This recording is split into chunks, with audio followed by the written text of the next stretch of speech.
তুমি সঙ্গে সঙ্গে লাব্বাইক বললে কি করে?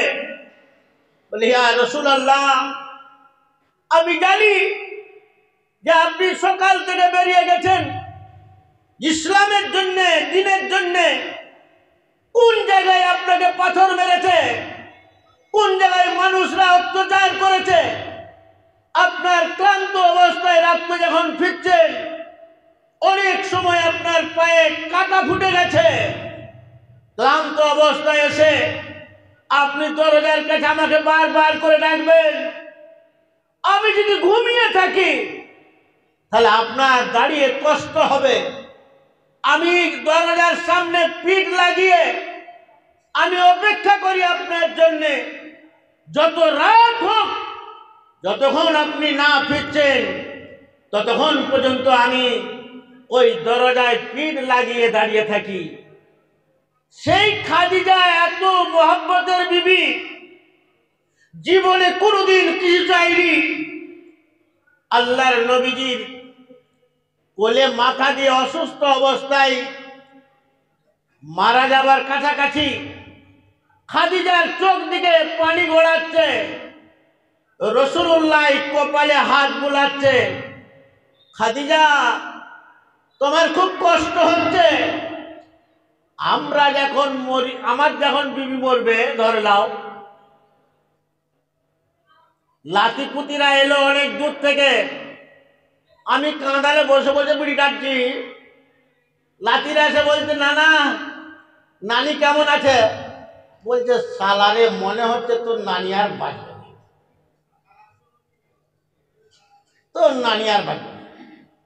আল্লাহর নবীজি খাদিজাকে জ্যাঙের মধ্যে মাথা দিয়ে রেখেছে। খাদিজা কপালে হাত বুলাচ্ছে, বলছে খাদিজা তোমার কষ্ট হচ্ছে?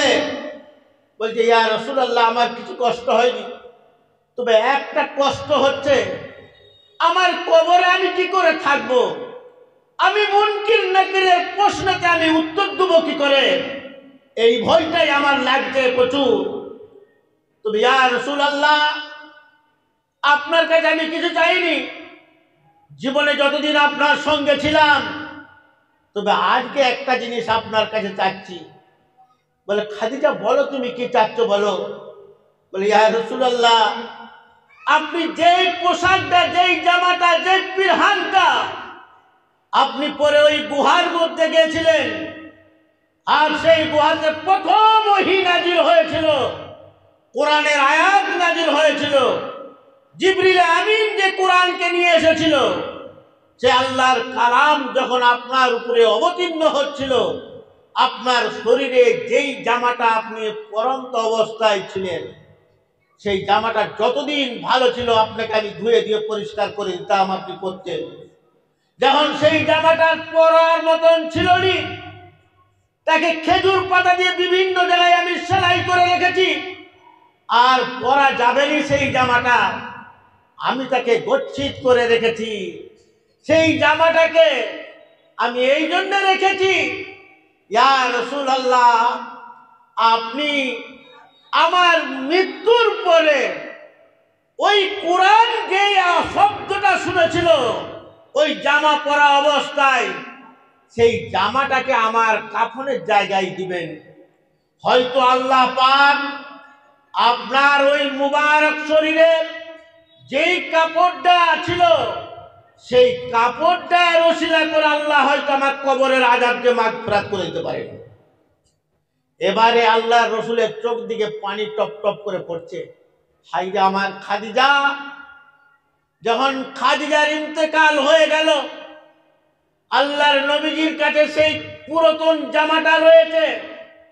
ফাতেমা কাঁদতে কাঁদতে এসেছে। আল্লাহর রসুল বললেন, ফাতেমা রে, তোমার মায়ের গোসলের ব্যবস্থা করো, আর এই জামাটা তোমার মাকে পরিয়ে দিও। ফাতেমার চোখ দিকে বন্যার মতন পানি পড়ে। আব্বু, একটা পুরাতন জামা আমার মায়ের কি কাফন? আমরা একটা কি নতুন কাপড় দিতে পারবো নি? বললে তোমার মায়ের আশা আকাঙ্ক্ষা ছিল এই জামাটাকে পরার জন্য, কাফনে কাজে লাগানোর জন্য। বলে আব্বু, দেন তাহলে মায়ের যদি আশা থাকে, আকাঙ্ক্ষা থাকে, জামাটাকে নিয়ে ফাতেমা ঘরের মধ্যে প্রবেশ করলো। কাঁদতে কাঁদতে ফাতেমা প্রবেশ করেছে। কাফন পরিয়ে যখন আসছে, ফাতেমা মুচকি হাসছে। রাসূলুল্লাহ এধারে, ফাতেমা ভিতরে। ভিতর থেকে যখন বাইরে আসছে, ফাতেমা কাঁদতে কাঁদতে প্রবেশ করেছিল। বাইরে যখন আসছে, হাসতে হাসতে আসছে। বলে, বেটি তোমার হাসি মুখ দেখলাম, কি ব্যাপার? বলে, আব্বু আমি যখন মায়ের লাশের কাছে গেছিলাম, দেখা যাচ্ছে মাকে যেন গোসল হয়ে অবস্থা, মাকে যেন একটা কাপড় পরা অবস্থা, মাকে যেন দেখছে একটা খুশবু লাগানো অবস্থা। তারপর আমার এই কাপড়টা আমি পরিয়ে দিয়েছি। আমার মনে হয় এটা আল্লাহ পাক ফেরেশতার মাধ্যমে আমার মাকে জান্নাতের পোশাক পরিয়ে দিয়েছে। বল সুবহানাল্লাহ। যদি ফাতেমা আম্মা খাদিজাতুল কুবরা আল্লাহর নবীজির কাছে আশা করে কোরআন শোনান, যেই কাপড়টা তার ওসিলা করে হয়তো আল্লাহ পাক আমার কবরের আযাবকে মাগফিরাত করে দিবে।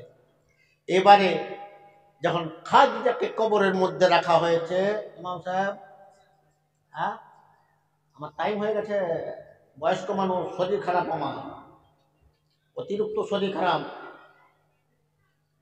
খাদিজাতুল কুবরা তাকে যখন কবরে শোয়ানো হয়েছে, আমাদেরকে কবরে শোয়াবে, কোথায় শোয়াবে? কোথায়? আমরা মরে যাব, হুর আমাদের জন্য একদম রেডি, বাতাস করবে, এসো। খাদিজাকে যখন কবরে শোয়ানো হয়েছে, সমস্ত সাহাবা হিচকি মেরে কাঁদতে কাঁদতে বিদায় নিচ্ছে ঘরের দিকে। আল্লাহর রাসূল কবরের পাশে দাঁড়িয়ে রয়েছে, চোখ দিয়ে টপ টপ করে পানি পড়ছে। আবু বকর সিদ্দিক বলছে, ইয়া রাসূলুল্লাহ আর কতক্ষণ থাকবেন এখানে, চলুন। বলে, আবু বকর তুমি চলো, আমি যাচ্ছি। তারপরে বললেন, আল্লাহ রাসূল আপনি না গেলে তো আমি যাবনি। জিবরিল আমিন এসে বলছে, ইয়া রাসূলুল্লাহ আপনাকে আর থাকার দরকার নাই, আপনি অপেক্ষা করছেন মুনকির নাকিরের প্রশ্নের সময়, হয়তো আমার খাদিজা কি করবে। আল্লাহ পাক স্বয়ং বলে দিয়েছেন, যাও আমার হাবিবকে বলে দাও, খাদিজাকে যেমন আমার হাবিব ভালোবাসে তার থেকে বেশি আমি ভালোবাসি। বলুন সুবহানাল্লাহ। সেই জন্য ভাই, মাদ্রাসাকে আমরা ভালোবাসবো ইনশাআল্লাহ, মাদ্রাসার তালিবে ইলম দিকে ভালোবাসবো, জান মাল মাদ্রাসা লাগানোর চেষ্টা করবো। আল্লাহ আপনাদেরকে আমাকে সকলকে আমল করার তৌফিক দান করুন।